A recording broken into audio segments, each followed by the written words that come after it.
I never thought the first lie I'd tell myself would sound so reasonable. It's just work, I said as I waited in the lobby of her office, holding a grocery bag with her forgotten lunch and a cupcake with too much frosting. A tiny surprise for a Thursday that felt like it needed a rescue. The receptionist buzzed me through with a smile, and I took the elevator up, practicing the line I'd rehearse later. We're fine. We're always fine. Her floor was an open plan, a maze of plants, glass walls, and polite laughter. I spotted her immediately. Bright red blazer, shoulders squared, the focused look she wore whenever she felt important. She leaned against a desk, talking to a guy with movie poster stubble, and that effortless grin people spend years trying to earn. I slowed as I walked, told myself I'd catch her eye, and we'd both grin like we used to. Then she said, "If I'd met you before my husband, I never would have married him." I froze. The cupcake box slid inside the bag and smudged. She said it casually, like a joke, like a line tossed to see where it landed. The guy let his grin sharpen. He didn't look around to check who might be listening. He didn't lower his voice. He just shrugged and said, "I don't think he'd bother us anyway." I don't remember taking another step. I remember my chest shrinking, like the elevator had dropped with me still inside. I remember the fluorescent hum and the smell of coffee. I remember his smirk turning toward me at the exact moment my body moved faster than my thoughts. My fist connected with his jaw, a quick, stunned pop, the kind of contact that's more statement than damage. He stumbled back, catching himself on the edge of the desk. Heads turned. Someone gasped. A phone clattered to the floor. She looked at me like I was a stranger who'd wandered in off the street and knocked over a display. Then her eyes narrowed, sharp and cutting. "If you're unhappy, the door's right there, you jealous, entitled loser."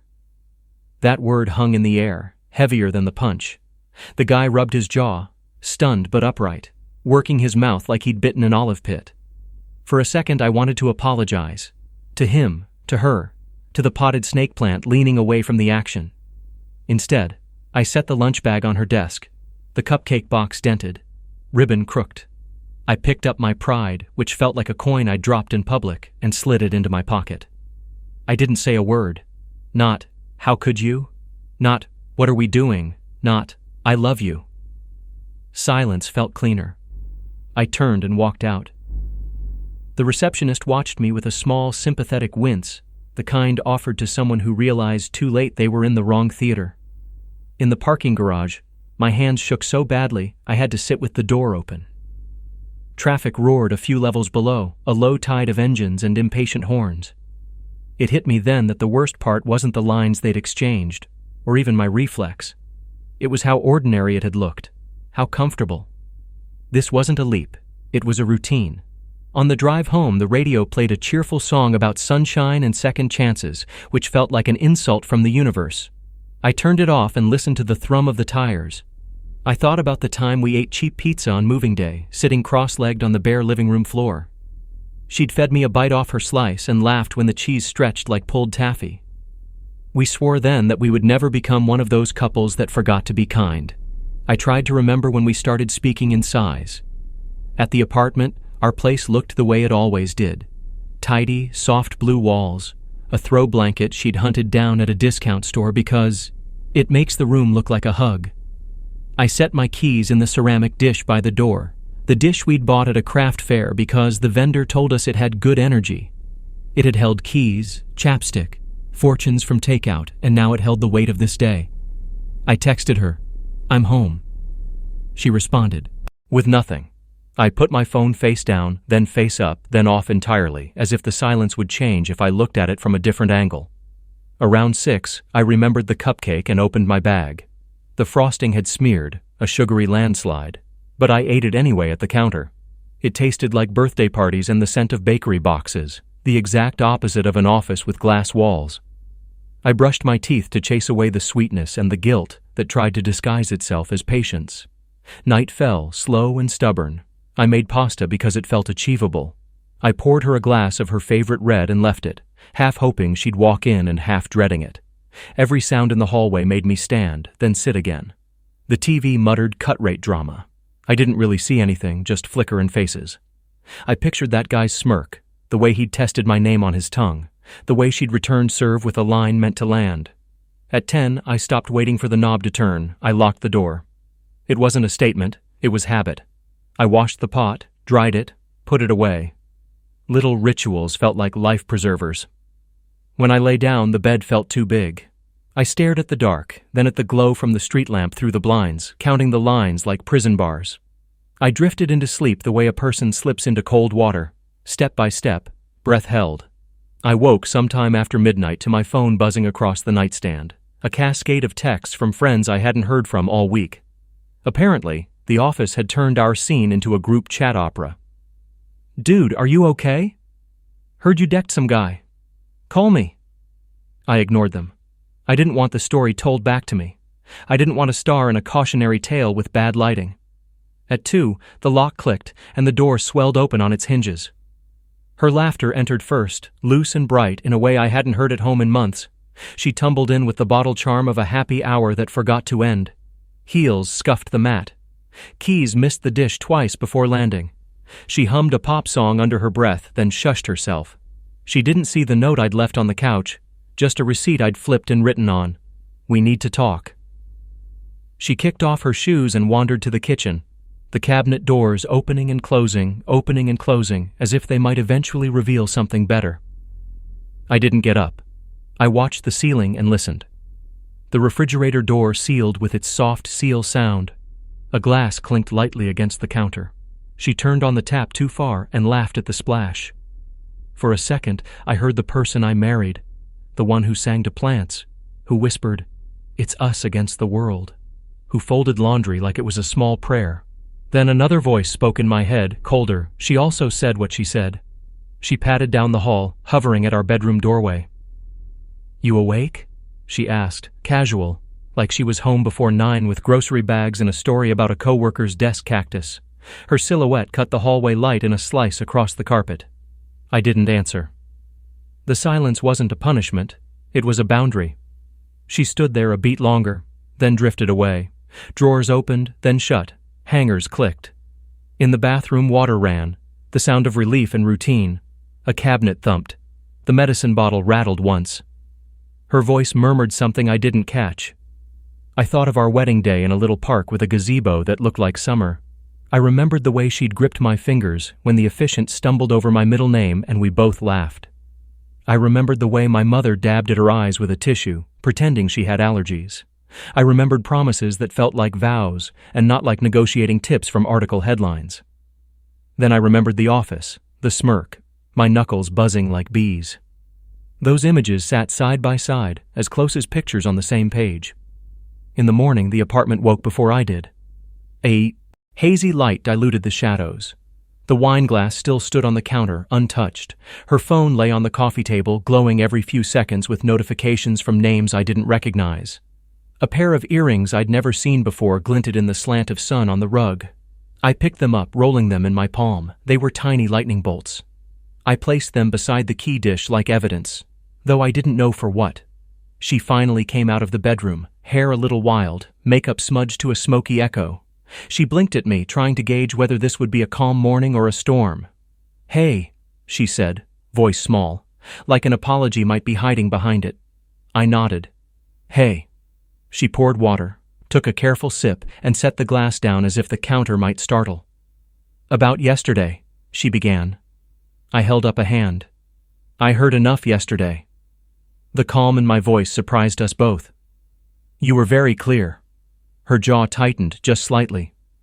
"I was tipsy. It was a joke that went too far. She stopped. The sentence hung like a clothesline with nothing on it. "It wasn't the first time," I said. I'd meant it as a question in my head, but it came out flat, obvious. She looked at the floor. "We flirt, it's nothing." It didn't feel like nothing.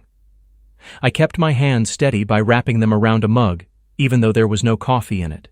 She exhaled, and for a second, the old softness tried to push through. "I'm not happy," she said. "Work is exciting. I feel seen there." "And here?" I asked. She shrugged. "Here feels like chores and checklists." I took that in. We had a life of organized drawers and labeled bins and Google Calendar invites. We had movie nights and shared grocery lists and group texts we never read. I wanted to say, "That's marriage," but I didn't want to reduce us to a maintenance plan. What I wanted was a partner, not a project manager. What I wanted was to not be the punchline in someone else's conference room comedy. She rubbed her temple and glanced toward the bedroom. "I need a shower," she said, reaching for a pause. "Then we can talk." "Sure," I said, though what I meant was, we will do more than talk. When the water started, I walked to the hallway mirror and studied the man staring back. He looked tired, older than yesterday by a season. Behind my reflection, the apartment gleamed with the care we'd given it.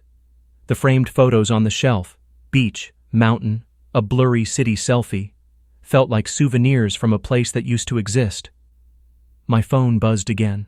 One of my friends. "Call me if you need a place to crash." I typed, "I'm okay," then deleted it.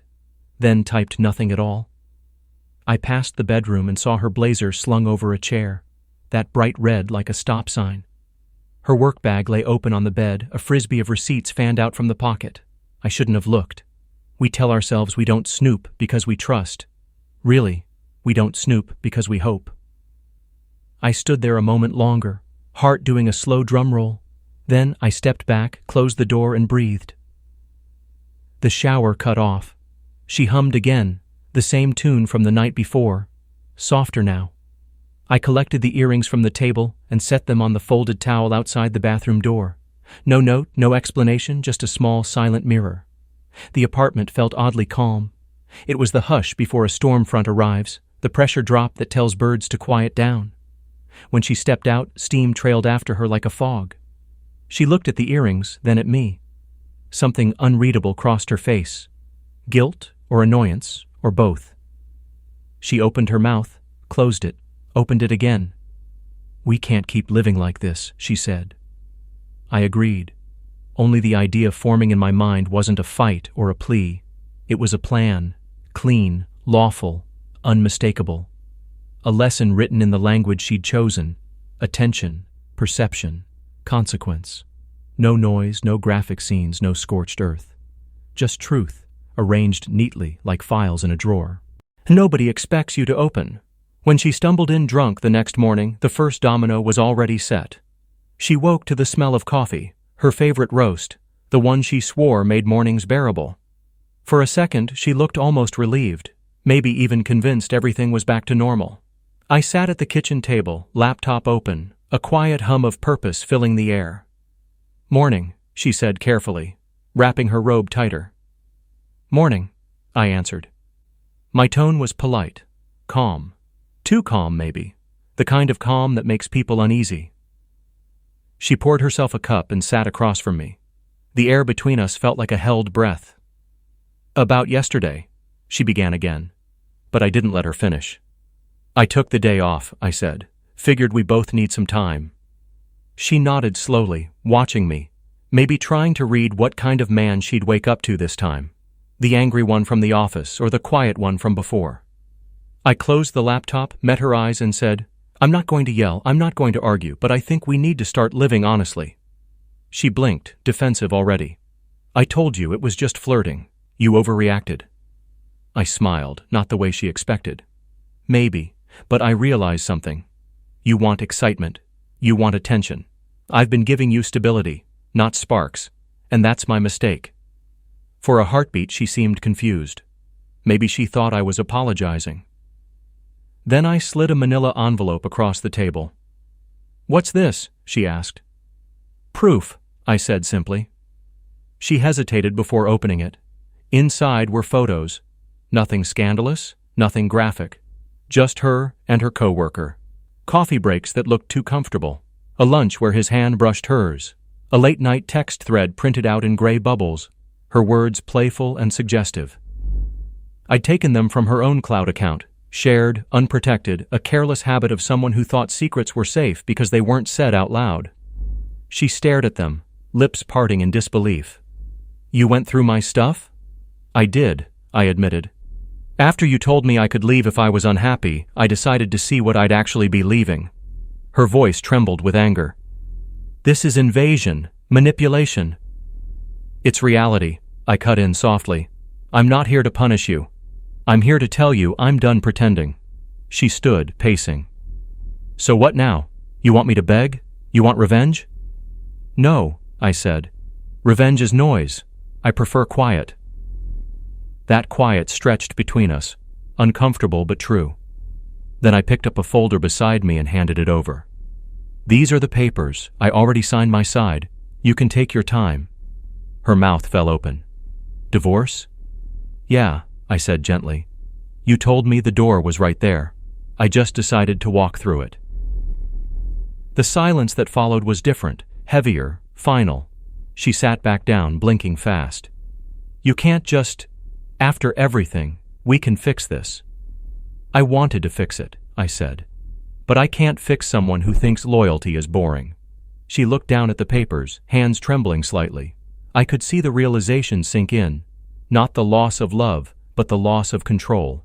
I stood, collected my keys, and added quietly, The lease is under both names, but I'll move out. You can keep the apartment. You'll need the space for all that excitement. Her voice cracked as I walked toward the door. You're really leaving? I turned, just once. You told me to. I didn't slam the door. I didn't take anything but my essentials. The rest, the furniture, the memories, the arguments, could stay there with her. Outside, the morning air felt sharp and alive. I took a deep breath, the kind that feels like starting over. I didn't have a destination yet, just a small overnight bag and an unfamiliar kind of freedom. By noon, I was sitting in a cafe 2 blocks away, laptop open again. My phone buzzed, her name flashing across the screen. I let it ring, the message followed. I didn't mean it, please come home. I didn't reply.